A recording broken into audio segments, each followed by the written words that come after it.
글 중 일부분입니다. 미국의 한 초등학교에서 선생님이 과학 시간에 이러한 문제를 내셨다고 합니다. 이것은 상대를 끌어당기는 힘을 가졌습니다. M으로 시작하는 6글자의 단어입니다. 이것이 무엇인지 종이에 적어 내십시오라고 했다고 합니다. 정답은 매그넘, 자석이라고 합니다. 그런데 아이들의 대부분이 적어낸 답은 바로 mother, 어머니라고 적어냈다고 합니다. 생각에 따라서 조금 다르게 해석할 여지도 있지만 이것은 자석의 힘과 같이 보이지는 않지만 사랑과 헌신으로 또 자녀들을 인도하시고 또 돌보시는 어머니들에 대해서 그 아이들이 알고 또 생각하고 느끼고 있었기에 가능했던 답이라고 생각을 합니다. 요즘 사회가 다양화되고 또 다변화되고 있지만 이런 어머니의 사랑과 또 헌신은 여전히 그 자녀들을 감동케 하고 또 그 영향 속에서 자라고 성장하게 해줍니다. 감사와 사랑의 달인 지금 5월을 하면 떠오르는 단어 중 가장 먼저 나올 법한 이 어머니와 관련된 이야기들은 여전히 우리에게 감동과 또 기쁨과 따뜻함을 안겨다 줍니다. 한 시인께서 평생 중이염으로 고생을 하셔서 고기를 못 드시는 어머니시지만 그럼에도 가자고 하시며 또 설렁탕을 드시러 가셨는데 고기 국물이라도 더 먹게 하시고자 소금을 많이 넣었다고 거짓으로 주인에게 이야기하시곤 국물을 더 받아가지고서는 투박히 부어주시는 그런 어머니의 모습과 또 그 모습에 대했던 그 글을 쓰신 분의 복잡한 심정 그리고 또 그때 느낀 감정과 그리고 먹먹했던 자신의 눈물에 대해서 쓴 글을 보기도 했습니다. 그런데 그 중에 오랜 시간 사랑과 헌신으로 이렇게 인내하시며 나아가셨지만 그럼에도 불구하고 또 자녀들이 힘들게 하거나 또 어려움을 주는 이야기들은 많은 이들로 하여금 또 연민과 안타까움을 주기도 합니다. 그런 마음을 또 느끼게도 해줍니다. 목사님께서도 말씀하신 것처럼 어거스틴의 경우가 그럴 것입니다. 기독교의 위대한 신학자인 그 어거스틴이지만 어린 시절 긴 시간 동안이나 방황하고 또 어머니의 돌봄을 떠나서 방탕한 생활 속에 산 것을 보게 됩니다. 그럼에도 변함없이 어머니 모니카는 눈물로 기도하셨고 또 어거스틴은 이후 변화되고 헌신된 삶을 산 이야기입니다. 어머니 모니카의 이런 이야기는 많은 부모님들로 하여금 존경케 하고 또 동시에 희망과 또 용기를 주지만 긴 그 시간은 아마 어머니에게 있어서는 힘들고 안타까운 그런 시간들이었을 것입니다. 오늘 본문의 우리 예수님의 심정도 바로 이런 어머니 모니카와 비슷하다고 보여집니다. 말씀은 예루살렘에 입성하시는 바로 우리 예수님의 모습을 말씀하고 있습니다. 예수님께서는 예수님의 사역을 이제 완성하시고자 예루살렘으로 올라가시게 됩니다. 그동안 많은 이들을 향해서 선포하시고 또 말씀을 가르치시고 연약한 자들을 고치시는 사역을 하시고 이제 메시아 참 왕된 모습으로 공식적으로 예루살렘으로 가시는 예수님의 모습인 것입니다. 하지만 우리가 잘 알듯이 그 모습은 겸손한 모습으로 나귀를 타셨고 또 말씀을 이루시며 가시는 모습이었습니다. 입성하시는 내내 사람들은 힘을 다해 예수님을 맞이하며 또 하나님을 찬양한 것을 볼 수가 있습니다. 그들이 외친 호산나는 바로 우리를 구원하소서라는 그런 뜻이었습니다. 그러나 41절 말씀은 이러한 상황과는 다른 예수님의 모습을 말씀해 주십니다. 그것은 예수님이 성을 보시고 우시며 라는 말씀입니다.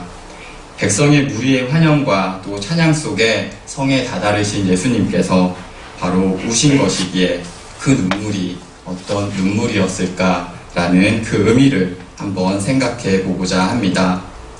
앞서 오늘 예수님의 심정을 어거스틴의 어머니 바로 모니카와 견주어서 말씀을 드렸습니다. 그런 것처럼 예수님의 우심은 안타까움에서 발현되었다고 할 수 있습니다. 그리고 이 안타까움은 바로 예루살렘의 무지로 인한 것이었습니다.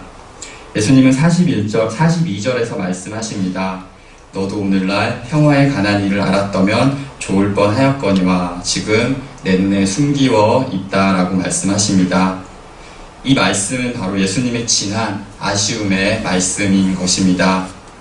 어거스틴의 어머니를 비롯해서 모든 부모님들이 자녀들에게 올바른 길을 알려주시면서 또 온전히 그 길을 걸어나가기를 바라지만 안 그럴 때 느끼는 그 안타까움과 아쉬움이 바로 이 예수님의 말씀에 배어있는 것입니다. 예수님은 예루살렘 즉 이스라엘 백성들이 이것을 알고 따라가기를 원하셨습니다.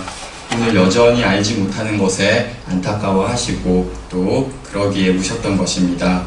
바로 그들이 알기를 원하셨던 것은 바로 예수님께서 그동안 말씀하신 평화입니다. 이 평화에 대해서 백성들이 아시기를 원하셨다고 42절 말씀은 말씀합니다.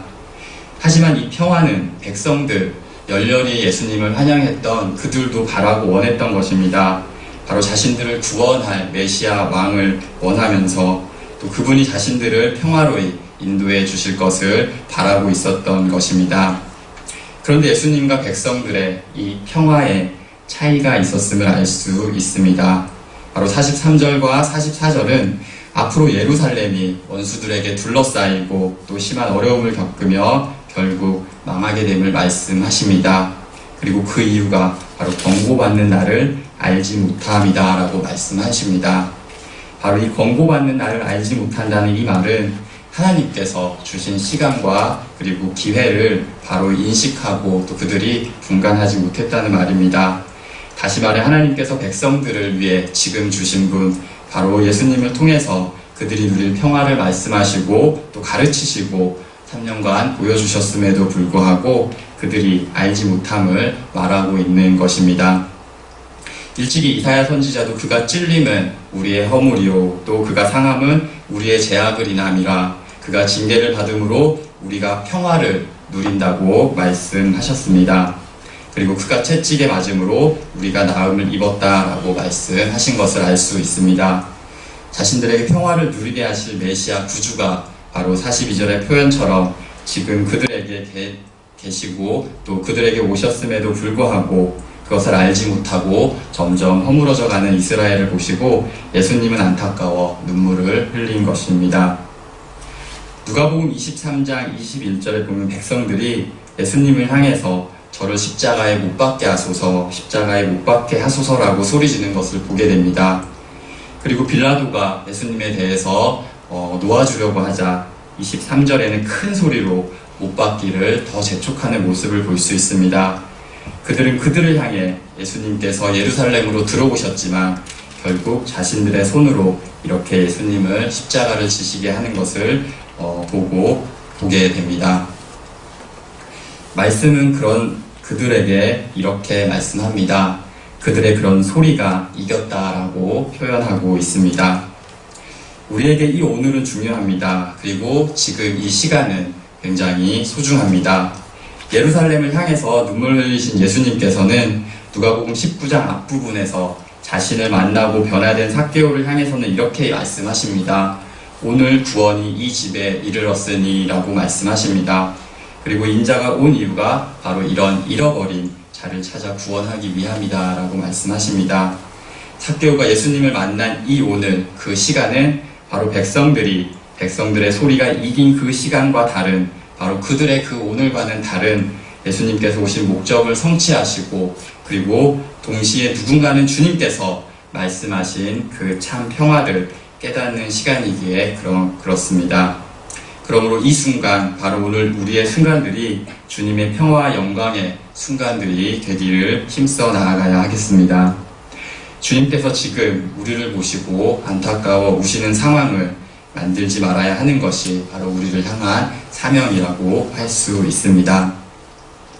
예수님께서 3년간 힘을 다해 말씀하시고 가르치시고 하신 것처럼 지금 우리에게도 많은 말씀의 소리들이 전해지고 있습니다.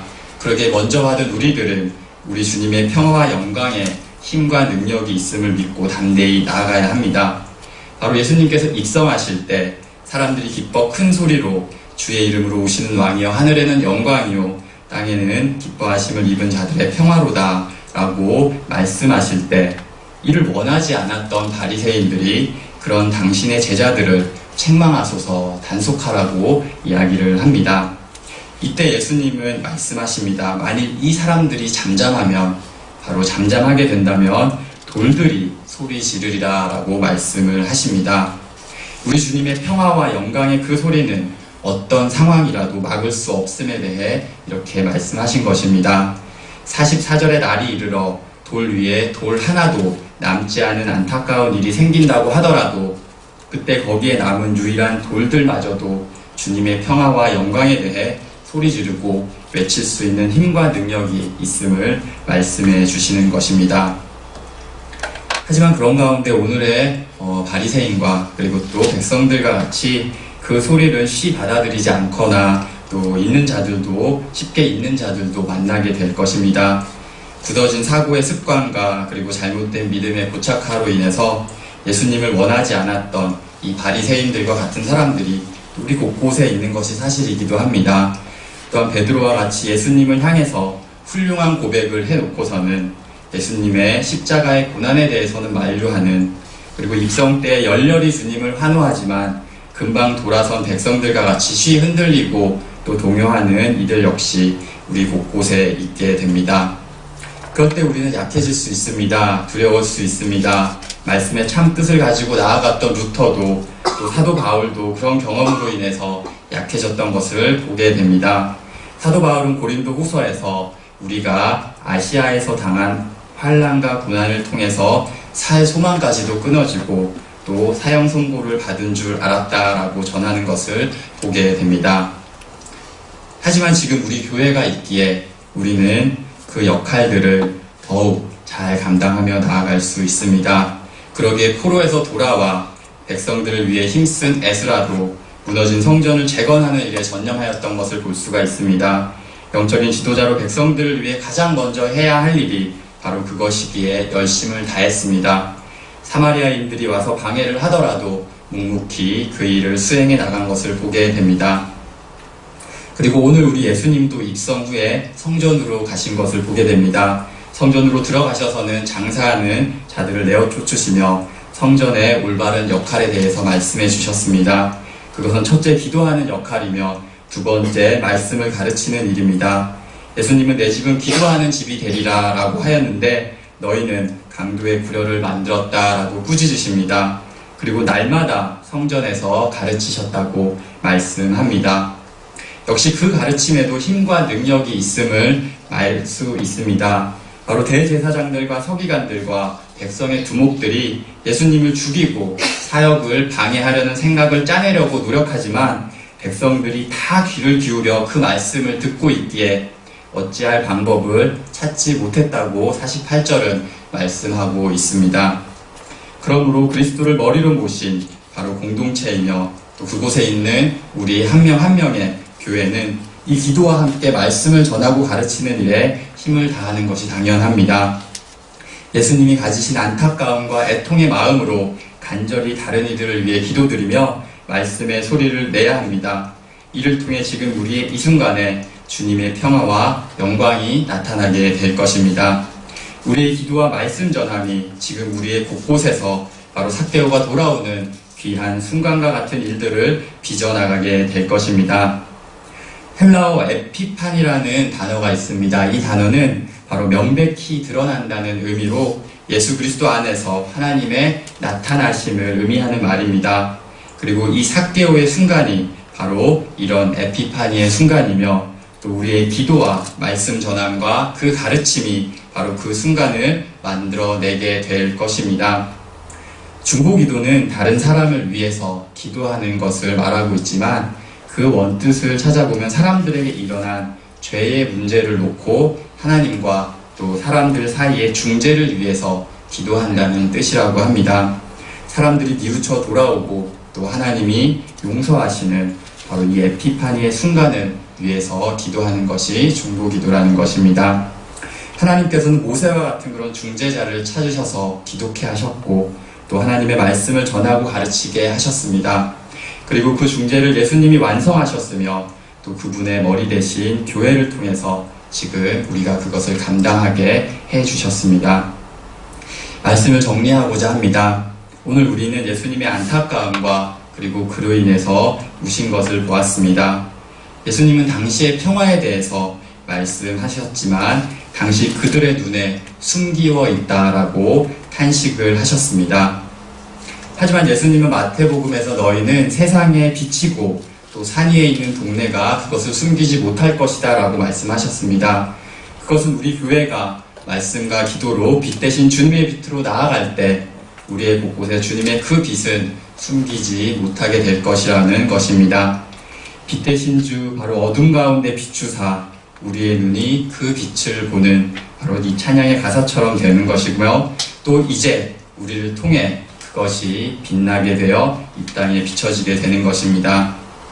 바로 나 아나도 1층의 그 전시의 모습들이 바로 그것을 우리가 실제로 보게 또 느끼게 해주는 것입니다. 또 많은 분들이 그것을 보시고 느낀 것들을 기록하신 것을 보게 됩니다. 바로 평화와 영광의 10년의 순간순간이 그것인 것입니다. 이제 더욱 이 땅의 교회와 그리고 이 땅의 구석구석을 위해서 우리가 함께 기도하시며 또 말씀을 가르치고 전하시는 우리들이 되어 우리 주님의 평화와 영광이 우리 모습 속에서 더욱더 가득하고 또 더욱더 누리며 나아가시는 저와 우리 모두가 되기를 간절히 바라겠습니다. 기도드리겠습니다.